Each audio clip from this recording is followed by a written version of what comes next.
दोस्तों आज के इस वीडियो में दोस्तों आपको वो बताने वाला हूं जो शायद ही आपको कहीं YouTube चैनल पे मिले। यहां तक आपको ये तो पता चल जाएगा कि कॉपी एग्जाम में कैसे लिखे, लेकिन ये आपको पता नहीं होगा दोस्तों कि हर सब्जेक्ट पे लिखने का फॉर्मेट तरीका अलग होता है। फिजिक्स का अगर आप पेपर दे रहे हैं तो उसके फॉर्मेट अलग है, हिंदी का पेपर लिख रहे हैं तो उसके लिखने का फॉर्मेट अलग है। समझ आई मेरी बातें? तो आज मैं पर्टिकुलर सब्जेक्ट पे बताऊंगा कि आपको एग्जाम में कैसे लिखना है कॉपी को, ताकि एग्जामिनर आपके कॉपी को देखते ही खुश हो जाए। और कहते हैं ना कि जब शुरू में ही एग्जामिनर आपकी कॉपी को देख करके प्रसन्न हो जाएगा, खुश हो जाएगा, तो ऑटोमेटिक आप उसका दिल जीत चुके हो और आपको भर भर क्यों मार्क्स देगा। समझ आई मेरी बातें? क्योंकि first impression is the last impression. शुरू में जितना तगड़ा इंप्रेशन झाड़ेगा तुम्हारा कॉपी, उतना ही बेहतर परफॉर्म कर पाओगे। तो आज के इस वीडियो में बताने वाला हूं कि कॉपी किस तरह से लिखा जाएगा, क्या चीज का ध्यान रखना है, क्या लिखना है क्या नहीं लिखना है, कैसे हेडिंग डालना है कैसे नहीं डालना है, सब कुछ बताऊंगा। क्या सही है क्या गलत है सब कुछ, बस वीडियो को पूरा अंत तक देखना दोस्तों। तो सबसे पहले मेरे पास एक पेपर है, ठीक है, हिंदी का। हिंदी के पेपर में अगर देखो तो खंड का में आपको टिक आउट क्वेश्चन पूछा जाता है। तो यहाँ पे दो पेपर आप देख रहे होंगे जिन्होंने एक इस तरह से टिक आउट का जवाब दिया है और एक बंदे ने इस तरह से टिक आउट का जवाब दिया है। तो हम बात करते हैं कि सही किसका है। आइए दोस्तों सबसे पहले इस आंसर की बात करते हैं कि इस तरह से फॉर्मेट में लिखा गया है।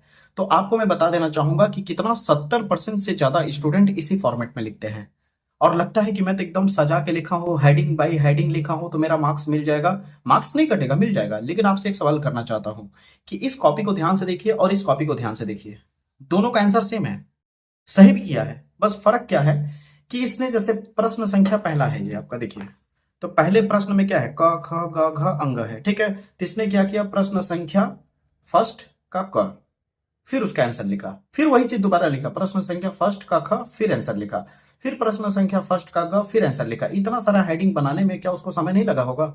अगर समय लगा है तो जाहिर सी बात है उसके क्वेश्चन आगे जाकर छूटने वाले हैं।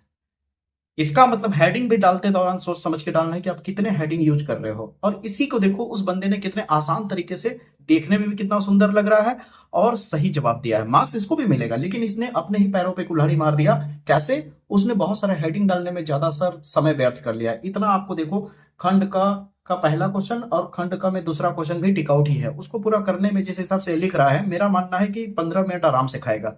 अगर 3 घंटे के पेपर में 15 से 20 मिनट केवल टिक आउट में चला जाए तो सोचो तुम्हारा क्वेश्चन हर हालत में छूटेगा, और छूटेगा तो मार्क्स कमाएगा, मार्क्स कमाएगा तो ऑटोमेटिक पेपर खराब हो गया। समझ आई मेरी बातें? अब यहाँ पे देखो, हेडिंग प्रॉपर सही डाला है। सबसे बड़ी तो यहाँ पे देखिए, हेडिंग यहाँ पे गलत कर दिया बंदे ने कि प्रश्न संख्या डाला है। प्रश्न संख्या डाला ही नहीं जाता है, क्योंकि आप, ये उत्तर पुस्तिका है। समझ आई मेरी बात? इसमें अपना उत्तर दे रहे हो, आंसर लिख रहे हो, तो प्रश्न संख्या नहीं लिखोगे बल्कि उत्तर संख्या लिखोगे। यहाँ पे दिख रहा है प्रश्नोत्तर संख्या फर्स्ट, ये देखिए, यानी कोई फर्स्ट प्रश्न है जिसका वो क्या लिख रहा है, उत्तर लिखने जा रहा है। ये हेडिंग बिल्कुल प्रॉपर सही है, इतना में ही एग्जामिनर खुश हो जाएगा। समझ आई मेरी बातें?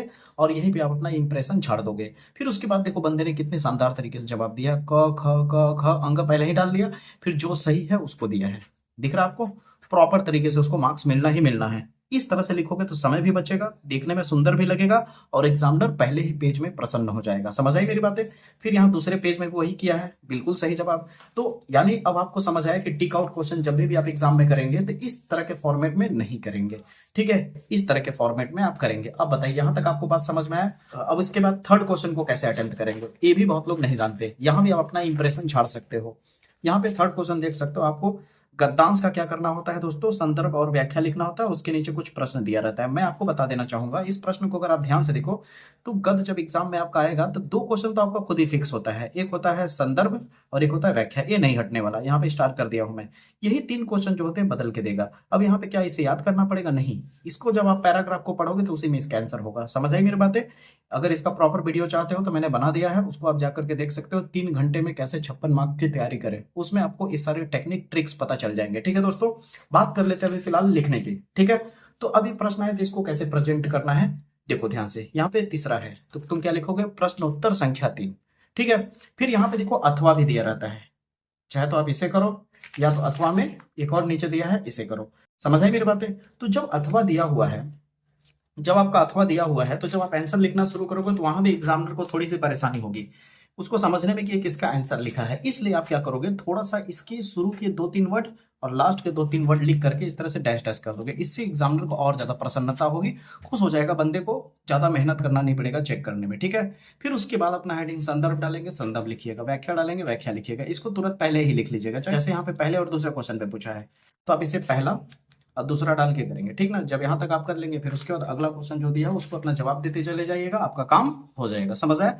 इस तरह से तीसरा क्वेश्चन अटेम्प्ट करेंगे, ये बात दिमाग में आ रही होगी। एक और खास बात बता देना चाहूंगा कि कट करने का तरीका समझिए। जैसे यहाँ पे आप देखें तो कट ऐसे किया गया है, खच खच खच खच खच खच ऐसे करके, ऐसे कट नहीं होता है। कभी भी आपको लगे कि आपका गलत है तो वहां पे एक लाइन ऐसे बस चला दो, ठीक है, और उसी के बगल में लिख दो जैसे यहाँ पे गलत है, ये आपको समझाने के लिए मैंने काटा है। समझ आई मेरी बातें? तो इस तरह के फॉर्मेट में आप नहीं करोगे। अगर ऐसा करते हो तो आप समझ लेना कि आपका गलत होना ही होना है। यहाँ तक आपको समझ आ गया दोस्तों? बिल्कुल समझ में आ गया होगा। अगर आपको ये फॉर्मेट समझ आ रहा है जिस हिसाब से बता रहे हैं, वीडियो पसंद आ रहा होगा तो लाइक जरूर कर दीजिएगा वीडियो को। अब ध्यान से देखिए दोस्तों, चौथा प्रश्न सेम उसी तरह जैसे गद्यांश का था उसी तरह पद्यांश का भी जवाब दीजिएगा। समझ आई मेरी बात? सेम उसी फॉर्मेट में जवाब देंगे जैसे मैंने अभी आपको बताया दोस्तों। जैसे देखिए यहाँ पे जैसे आप देख सकते हैं इस तरह से आपको पद्यांश दिया हुआ है, ठीक है। एक पद दिया होगा उसमें भी अथवा रहेगा। समझ आए मेरी बातें? एक यहाँ पे दिख रहा होगा और एक अथवा में। तो उसको पहचान दिलाने के लिए क्या करेंगे, यहाँ भी आप डैश डैश करेंगे कुछ इस तरह से। संदर्भ फिर व्याख्या लिखना शुरू कर देंगे। समझ आए? संदर्भ लिखेंगे फिर उसके बाद व्याख्या लिखना शुरू कर देंगे दोस्तों। जब यहाँ तक आपका क्लियर हो जाएगा तो आता है दोस्तों प्रश्न संख्या 5वां, ठीक है। हाँ, अब प्रश्न संख्या 5वां में हेडिंग ऊपर में कैसे डालना हो तो बता दिया, प्रश्न उत्तर संख्या 5, ठीक ना। अब मान लो 5 का सपोज दैट 3 है, 3 में से कोई एक कर रहे हो, जैसे फर्स्ट कर रहे हो तो प्रश्न उत्तर संख्या 5 फिर ब्रैकेट में लगा देना फर्स्ट, फिर इसका साहित्य परिचय लिखना शुरू कर देना। साहित्य परिचय मैं आपको बता रहा हूँ कि इस बार जो बोर्ड एग्जाम पेपर देने जा रहे हैं साहित्य परिचय लिखने का फॉर्मेट चेंज है, ठीक ना। बहुत लोग पुराने मेथड से लिखने की कोशिश करेंगे और मैं दावे के साथ कहता हूँ कि 70 से 80% लोग साहित्य परिचय सही लिख के नहीं आएंगे। यानी याद तो है लेकिन लिखने का सही फॉर्मेट नहीं पता होगा तो मार्क्स नहीं मिलेगा। समझ आई मेरी बातें? कहने का मतलब है मेरा कि आप सब्जी के लिए बनाने के लिए सारा सामान लेके आए हो लेकिन बनाने का तरीका ही नहीं पता है तो स्वादिष्ट कैसे बनेगा। उसी तरह जब आपको लिखने का सही तरीका नहीं पता होगा तो मार्क्स मिलेगा कैसे। तो साहित्य परिचय किस तरह लिखा जाता है, कैसे लिखा जाता है, बिना रटे कैसे तैयार करें, उस पर भी मेरा एक वीडियो है, हिंदी के प्लेलिस्ट में जाके आप चेक कर सकते हैं। और अगर आपको लगता है कि नहीं मिलेगा तो मैं इसका एंड स्क्रीन और डिस्क्रिप्शन में भी इसका लिंक दे दूंगा, ठीक है दोस्तों।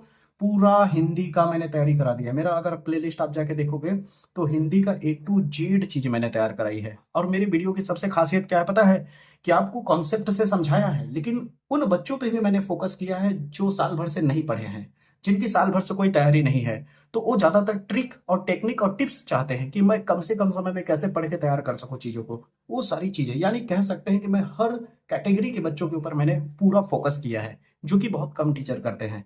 तो प्लीज आप जाकर के उस हिंदी के प्लेलिस्ट को जाकर के देखो, हर एक डाउट क्लियर हो जाएगा। चाहे वो हिंदी का टिक आउट क्वेश्चन हो, पद हो, गद हो, संस्कृत दिग्दर्शिका का आपका चाहे गद्यांश या पद्यांश, सो ये सारी चीजें मैंने बताई है, व्याकरण हो, हर एक चीज।